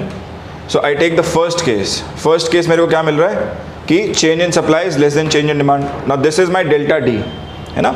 So change in supply has to be less, और मुझे डिक्रीज है, सो डिक्रीज होगा लेफ्ट साइड पे. सो ये रहा मेरे पास सप्लाई कर्व, ये आया S1 and I label it. मैंने कहा ये लेफ्ट की ओर मूव कर गया है and this is my delta S1, है ना. ये मेरा क्या है, डेल्टा S1 है. सो लेबल कर दिया. फिर सेकंड कह रहा है delta S should be greater then delta D, मतलब इससे बड़ा रखना है अब चेंज इन सप्लाई. सो मैंने चेंज इन सप्लाई ले लिया, लेट्स से ये, right. This is my let's say S2 where supply curve is again move towards left, और ये मेरे पास जो चेंज है इसे मैंने लेबल कर दिया that this is nothing but delta S2. ठीक है, डेल्टा S2. अब हमें क्या रिजल्ट मिल रहा है? So I take two equilibrium points, दो इक्विलिब्रियम पॉइंट्स ढूंढने अब हमें. so पहला एक ले लेते हैं हम डार्क ब्लू से. Let me take it with dark blue, जहाँ पर S1 और D1 कोइंसाइड करें, वो ये रहा S1 D1. This is my ME dash market equilibrium prime, and correspondingly this is my EP dash equilibrium price. So case क्या मिल रहा है कि मार्केट इक्विलिब्रियम है shifted right and upward. ME shifts right and upward and equilibrium price has increased. So EP increases. ठीक है. What about EQ? EQ is also increased. So I say EQ has increased here. Equilibrium quantity भी बढ़ गई है. So EQ increases. ठीक है. Second, second के case में let me draw it with another colour. So let me take red here. So D1 और S2 के बीच में जो पॉइंट मिल रहा है वो ये है. इसको हमने लेबल कर दिया as ME double dash. So ME double dash कुछ यहाँ पर कट कर रहा है. In terms of price this is my EP double dash. अभी भी बड़ा है, जहाँ ग्रीन पॉइंट से ग्रीन मार्क से देखिएगा अभी भी इंक्रीज की ओर है. And this is my EQ double dash. अब इस केस में आप देखिए ग्रीन से where has market equilibrium gone. Original market equilibrium से लेफ्ट और अप गया है. So market equilibrium shifts left and upward and EP in this case still increases, whereas EQ this time decreases. EQ घट गया है green से देखिएगा. So EQ decreases. So मैं रिजल्ट क्या लिखूं? अब मुझे कॉमन क्या मिल रहा है? कॉमन मिल रहा है मुझे that my equilibrium price increased. So I can say that yes, the common thing is that price is going to increase in this case. ये तो मैं श्योर हूँ, डेफिनेट हूँ, है ना, that my equilibrium price is going to increase. But can I say the same for equilibrium quantity? The answer is no. Quantity क्या है? वो इनडिटर्मिनेट है with the given set of data. मतलब अगर ये केवल और केवल हमें इंक्रीज कहे तो हम नहीं बता सकते क्वांटिटी मार्केट में बढ़ेगा या घटेगा. दोनों ही पॉसिबिलिटी है. लेकिन अगर ये हमें बता दें कि डिमांड बढ़ा है 5 से और सप्लाई घटा है 2 से, तब हम बता सकते हैं. So if they give us the exact change in value terms then I can tell you about quantity. वो मैंने दोनों केसेस लिख दिए हैं यहाँ पे कि कब इक्विलिब्रियम क्वांटिटी बढ़ेगा और कब इक्विलिब्रियम क्वांटिटी घटेगा. लेकिन जब तक ये केवल इंक्रीज कह रहे हैं तब तक ये क्या है? इनडिटर्मिनेट है. So this is my and result. ठीक है. अब प्रैक्टिकली समझिएगा कि ऐसा कोई केस हमें मिला है क्या जहां पर डिमांड इंक्रीज हो, सप्लाई डिक्रीज हो, है ना. डिमांड बढ़ रहा है लेकिन सप्लाई घट रहा है कमोडिटी का, गुड्स का या किसी सर्विस का. So yes there are a number of cases. जैसे फॉर एग्जांपल हम क्रूड ऑयल की बात करें दुनिया में, है ना. अब देखिए during the time period of 80s 1980 के दशक में मेजरली क्रूड ऑयल जो है, crude oil producing countries they were situated in the Gulf region. So Gulf से आता था, है ना. सो ऐसे में आप देखेंगे कि 80s के दौर में क्रूड जब सप्लाई किया जा रहा है, in 1988 there was Gulf war condition. So Gulf war की कंडीशन जैसे ही बनी, सप्लाई अचानक से ड्रास्टिकली डिक्रीज करने लगा. लेकिन डिमांड 80 के दशक में बढ़ रहा था. क्यों बढ़ रहा था? Globally. So demand for crude oil globally was increasing because China was moving towards industrialization. 60s और 70s में चाइना ने 70s में खासकर रैपिडली एग्रीकल्चर सेक्टर में बेटर परफॉर्म किया and that growth of agriculture was pushing industrial sector. So as industrial sector was being pushed in early 80s, demand for crude is increasing. Also please understand in this time period demand for crude is increasing in countries like India also. हमारे देश में ही बढ़ रही है. So globally demand crude की बढ़ रही है ना, 85-86 के आसपास. और सप्लाई घट गया. कब? 88 में घट गया. सो एक तरफ डिमांड बढ़ा, सप्लाई घटा. क्या हुआ? शॉक आया प्राइस में. प्राइसेस अचानक से बढ़े, है ना.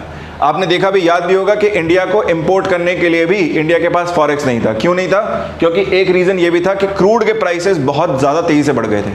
Right. So equilibrium prices were increasing. Quantity we can't say for sure, indeterminate. हाँ, उस एग्जैक्ट कंडीशन में बता सकते हैं. जैसे हम जो मैं एग्जांपल आपको कोट कर रहा हूँ, वहाँ पर हमें पता है कि सप्लाई में गिरावट बहुत तेजी से है ना. So decrease in supply is much more than increase in demand. So this resulted in equilibrium prices increasing and equilibrium quantity also decreasing to a certain degree. So ये केस हमें बिल्कुल सही नज़र आ रहा है that this was a condition that was true. ठीक है. So ये है हमारे पास केस नंबर 6. और जो हमने प्रैक्टिकली एग्जाम्पल देखा उससे हमारा बिल्कुल जो ग्राफ हमने बनाया graphically it is matching up. Thereby we can say that yes this is quite accurate for the practical condition also. बिल्कुल ठीक है ग्राफ हमारा. Okay guys, moving to case number 7 now. In case number 7, they have given us that demand decreases and supply increases. Demand जो है वो घट रही है, सप्लाई बढ़ रही है. हम वही बेसिक से ही शुरू करते हैं. हमने दो एक्सिस बनाए, x और y एक्सिस. y को लेबल किया एज प्राइस एक्सिस, x को लेबल कर दिया एज क्वांटिटी एक्सिस. दो कर्व्स हमने अपने जो है एक्सिस बना दिए। अब जब next we draw downward sloping demand curve D, ये हमने लेबल कर दिया। Next supply curve S, upward sloping supply curve S, इसको लेबल कर दिया हमने। And the point where these two meet is my market's equilibrium, so I label it as ME, market equilibrium, and correspondingly I have equilibrium price EP and I have EQ, equilibrium price and equilibrium quantity, इसको हमने label कर दिया, ठीक है। Next let's try and put in the condition now. So condition में क्या कह रहा है? कंडीशन में कह रहा है दैट माई डिमांड डिक्रीजेज, सो आई से QD is decreasing. QD decreasing means that demand curve shifts leftward and supply increases. So quantity supplied increases means supply curve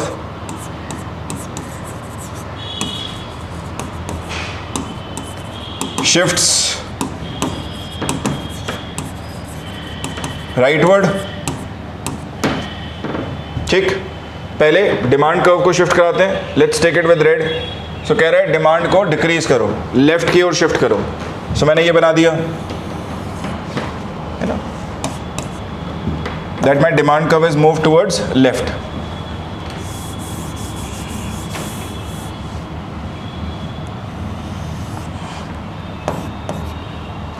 and this is my delta D and I label my new demand curve as D1, इसको मैंने label कर दिया as D1। So left की ओर shift है, ठीक है। Second मैंने लिया सप्लाई कर्व, लेकिन वही पॉसिबिलिटी है सप्लाई कर्व में। कंडीशन क्या है सप्लाई कर्व के लिए? That when I increase supply I need to take 2 cases for supply where supply is less than delta D and supply is more than delta D. So दोनों ही cases हमें बनाने हैं, है ना। पहला case number 1 where change in supply, मतलब increase in supply is less than decrease in demand. Decrease in demand, demand घट रहा है लेकिन जो चेंज है ना सप्लाई उससे छोटा है। So change in supply is less than increase in demand.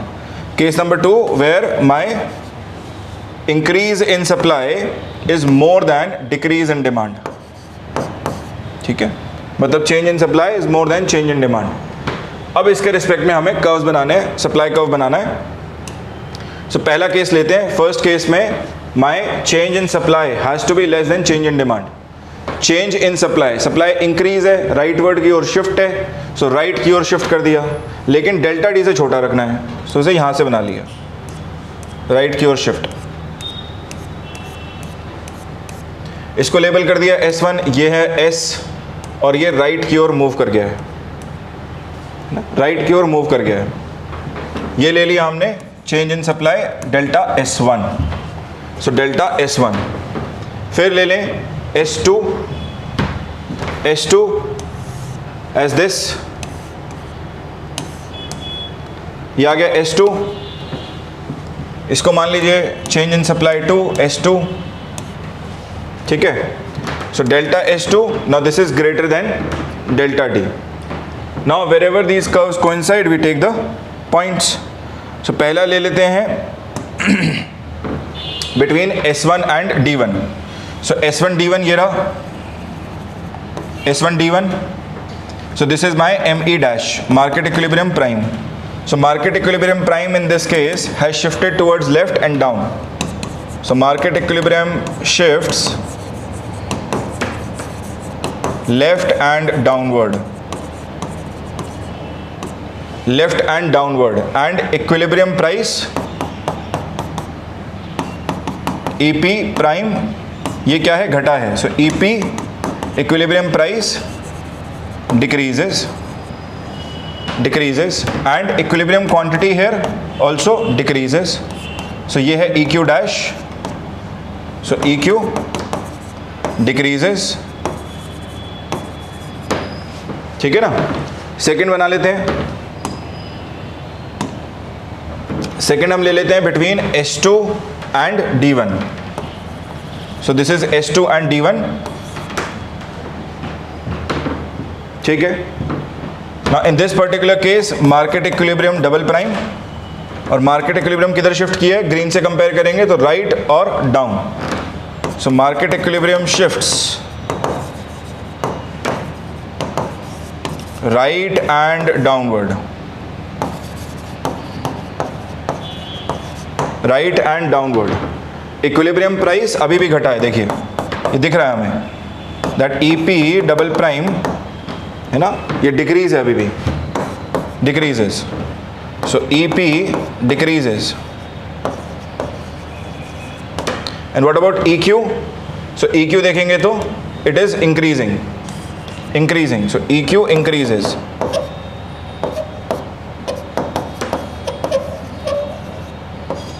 EQ increases. ठीक है. सो हमें ये कंडीशंस देखने को मिल रही हैं. कॉमन क्या मिल रहा है? कॉमन मिल रहा है कि इक्विलिब्रियम प्राइस घट रहा है ना. EP decreases, EP decreases is common. So I can say with respect to price, it is going to decrease. That is for sure. But can we say the same about quantity? No, because in one case it is decreasing, in the other case it is increasing. So I say quantity is indeterminate here.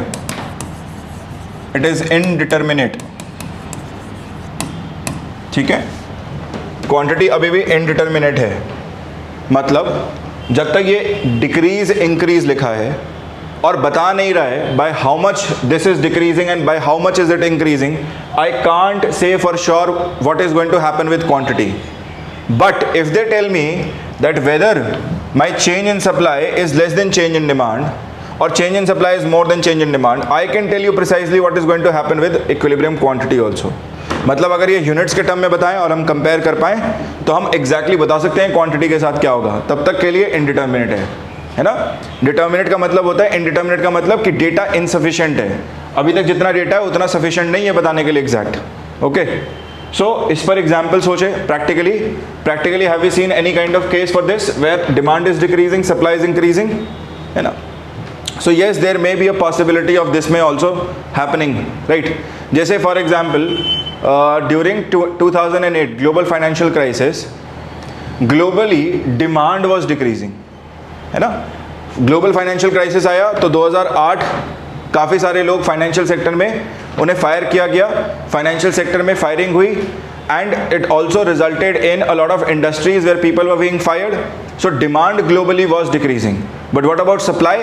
Supply was increasing for the goods and that is why prices were crashing. Prices जो है वो घट रहे थे. Can we say anything about quantity? No sir. Quantity के लिए exact data चाहिए होगा, उसके बेसिस पे बता सकते हैं, है ना. सो आपने इन्फ्लेशन वाली वीडियो में भी देखा, वहाँ भी बताया था मैंने आपको कि प्राइसेस डिक्रीज किए थे, डीफ्लेशन की कंडीशन आ गई थी इकोनॉमी में. ठीक है. सो प्रैक्टिकली जो हम देख रहे हैं, जो हम डिस्क्राइब कर रहे हैं, that is quite true what we are seeing as graphically. So yes, this graph is accurate and it is giving us the correct results. ठीक है. So this is my case number 7. Okay guys, let's go to case number 8 now. So in case number 8, as you can see, demand decreases, supply decreases. We do the basics. We draw two axes, price and quantity axes. हमने बनाया price और quantity अपना axis.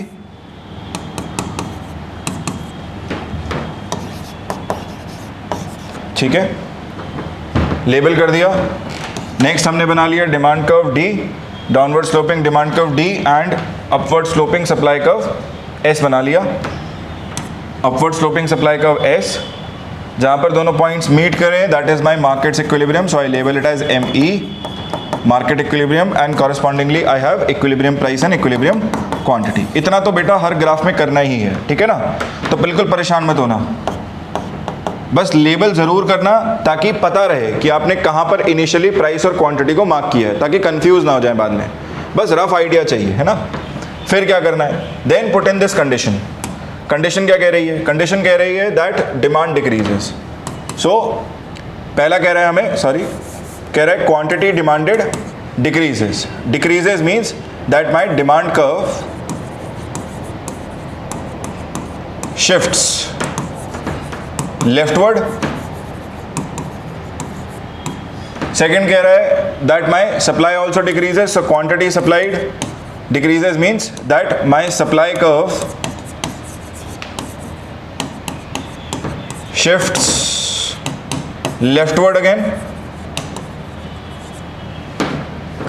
सो पहले हमने demand में change कर लिया, demand में कह रहे डिक्रीज कर दो, सो हमने लेफ्ट की ओर इसे डिक्रीज करा दिया, है ना।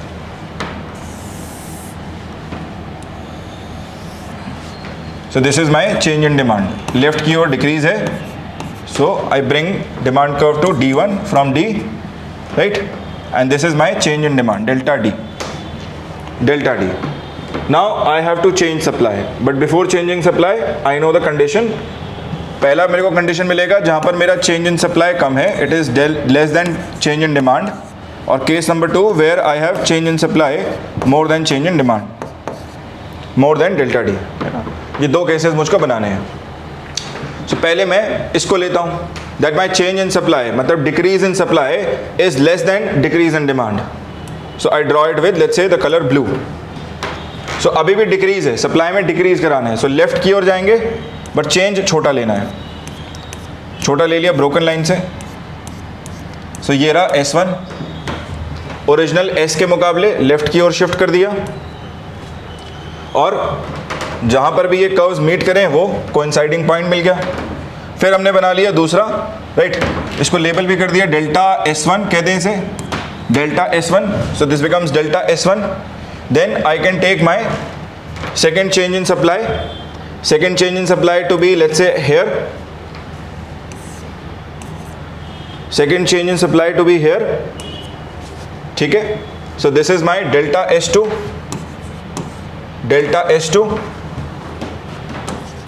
अब ये बड़ा है, this is more than change in demand. Now wherever the curves coincide I mark them, right. सो पहला कर्व कहाँ कोइंसाइड कर रहा है, it is coinciding S1 and D1, सो ये रहा मार्केट इक्विलिब्रियम प्राइम, उसके correspondingly I have EP dash EQ dash, so this is my EP dash and this is my EQ dash, EP dash EQ dash. Result postulate कर दीजिए, result लिख दीजिए, market equilibrium shifts left and downward,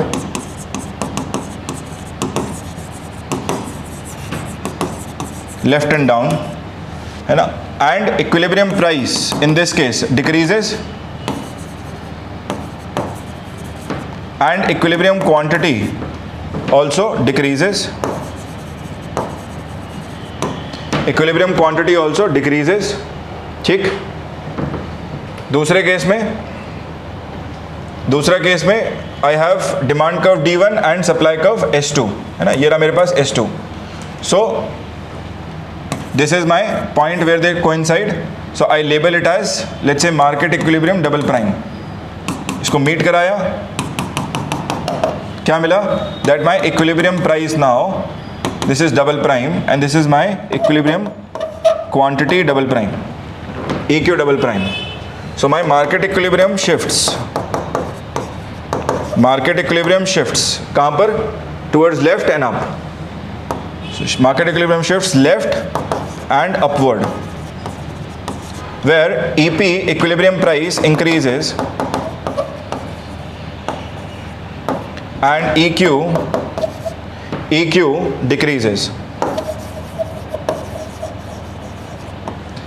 decreases, ठीक है। EP increases, EQ decreases. Now if this is the possibility, है ना, अगर ये हमें कंडीशन देखने को मिल रही है where EP increases, EQ decreases, right, common क्या मिल रहा है वो देखिए, हमें कॉमन कंडीशन ये मिल रही है that my EQ decreasing uniformly but EP is increasing as well as decreasing. So मैंने कहा EQ तो डिक्रीज करेगा, ये तो मुझे यूनिफॉर्मली दिख रहा है, so I can say for sure that quantity is going to decrease, but I can't say the same for price because prices are coming out as both increase decrease thereby, so it is indeterminate. Indeterminate also means that data is insufficient. अगर ये हमें exact बता दें कि decrease है bye 5, decrease है bye 10, decrease है bye 15, तो हम बता सकते हैं कौन सा केस है इसके अकॉर्डिंगली, बट जब तक ये डिक्रीज लिखा है तब तक ये इनडिटर्मिनेट है, ठीक है ना। Okay, now practically thinking, practically अगर कोई केस हमें मिल रहा हो जहाँ पर दोनों ही डिक्रीज कर जाए, सप्लाई भी डिक्रीज है, डिमांड भी डिक्रीज है, जी बिल्कुल है। जैसे हमने बताया कोविड वाली सिचुएशन में भी, right, there also there is this possibility arising in 2008 global financial crisis also, this can be a possibility. So क्या होता है, जैसे डिमांड घटती है ना, सो इनिशियल टाइम में डिमांड घटी बट सप्लाई बढ़ रही है गुड्स की, but eventually producers will realise that they are producing more and more and they are adding to their problems by supplying more to the market, so they cut down on labour, they start decreasing their production. So वो possibility बनेगी कि जैसे 2008 में आया global financial crisis, लेकिन 2010 तक आते आते दोनों डिमांड और सप्लाई घट रहा है। सो 8 और 9 में है ना, पहला डिक्रीज दूसरा इंक्रीज हो सकता है, 8 में हो सकता है, लेकिन 9 के एंड तक, 9 बाय 2009 और 2010 both of them will start decreasing. Same is the case with Covid also, कि कोविड टाइम पीरियड के दौरान जैसे है ना लोगों की डिमांड नहीं आ रही थी, सो इनिशियल डेज में क्रूड ऑयल की, पेट्रोल की, डीजल की डिमांड जो है वो घटी, लेकिन सप्लाई बढ़ता रहा इनिशियली। लेकिन 2 months down the line, 3 months down the line है ना, कोविड आया, मान लीजिए जैसे मार्च के टाइम पीरियड पे लॉकडाउन्स लगे, सो आप समझिए मार्च, अप्रैल, मई है ना, मई के आसपास आपको देखने को मिलेगा कि सप्लाई भी अब घट रहा है, क्रूड का, पेट्रोल का, डीजल का, डिमांड भी घट रहा है, सप्लाई भी घट रहा है। सो ओवरऑल प्राइसेस इनडिटर्मिनेट है, लेकिन क्वांटिटी तो डिक्रीज कर ही रही है ना। सो जो हम प्रैक्टिकली देख रहे हैं that case can also be seen graphically, and I believe that my graph is absolutely correct, बिल्कुल सही रिजल्ट मिल रहा है हमें ग्राफिकली इसमें, ठीक है। ओके गाइस, सो ये तो हुए हमारे पास 8 केसेस, जो टेबल हमने देखा था वो 8 केस हमने बना के देखे, we have drawn all these 8 cases and we have seen what is going to happen in the market. Next एक पर्टिकुलर केस आता है ना, केस नंबर 9 जो मैं आपके सामने बना रहा हूँ, और ये बहुत ही पेक्यूलियर सा केस है, बहुत ही एक अनोमली आप कह सकते हैं इसे। So case number 9 that I am drawing is for unviable goods or services in the market. Unviable goods, समझिएगा, unviable goods services में किसे कह रहा हूँ? So goods which are being demanded in the market, which are being sold in the market, but are not being produced in the market. ऐसी सेवाएं, ऐसी वस्तुएं जो हमारे इकोनॉमी में, हमारे जो है रीजनल बेसिस पे ना उत्पन्न हो रही हो, और इसका जो सप्लाई है, इसका जो प्रोड्यूसर है वो बाहर है ना। सो जैसे जितनी भी हमारे पास इंपोर्टेड गुड्स आती हैं, जैसे इंपोर्टेड कार्स हैं, सो बाहर ये स्पोर्ट्स कार बन के आ रही है ना, लेकिन बेची इंडिया में भी जा रही है, आप समझिए, उसका कोई डोमेस्टिक प्लेयर नहीं है, डोमेस्टिक मैन्युफैक्चरर नहीं है। सो ऐसे गुड्स के लिए भी हम डिमांड सप्लाई को बना सकते हैं। कैसे बनाएंगे वो देखिएगा। So these are goods for which demand exists, demand exists, supply exists, but remember production is not taking place within the region, within the economy. Production is not taking place within the economy. Now for this particular condition what set of curve will I get, वो देखिएगा, बहुत ही interesting है ये। सो यहाँ पर भी आप बनाएंगे प्राइस एंड क्वांटिटी एक्सिस, ये रहा प्राइस, ये रहा quantity axis, downward sloping demand curve भी आएगा, डाउनवर्ड स्लोपिंग डिमांड कर्व कुछ इस प्रकार से है ना, अपवर्ड स्लोपिंग सप्लाई कर्व भी आएगा, वो आएगा कुछ इस प्रकार से है ना। और ध्यान देने वाली बात क्या है, that on the real part of the curve both of them will not meet, supply भी है मेरे पास, डिमांड कर्व डी भी है मेरे पास, लेकिन ये दोनों कर्व्स इंटरसेक्ट नहीं करेंगे, curves will not intersect on the real part, curves do not intersect. अब ये क्या बता रहा है, दिस टेल्स यू है ना, this is going to tell you that for these goods majorly we are importing the good from outside है ना, इस रीजन में प्रोडक्शन ही नहीं है तो बाहर से मंगा रहे हैं, बाहर से सप्लाई आ रहा है सारा का सारा, और हम एक इम्पोर्ट डिपेंडेंट है इस गुड के लिए है ना। सो आप कंट्रीज़ के रिस्पेक्ट में भी देख सकते हैं, आप रीजन्स के स्पेसिफिक भी देख सकते हैं कि कोई चीज़ जैसे सैफरन है, सैफरन का प्रोडक्शन जम्मू कश्मीर में हो रहा है ना, या कुछ चुनिंदा जगहों पर हो रहा है, it is not taking place throughout the country.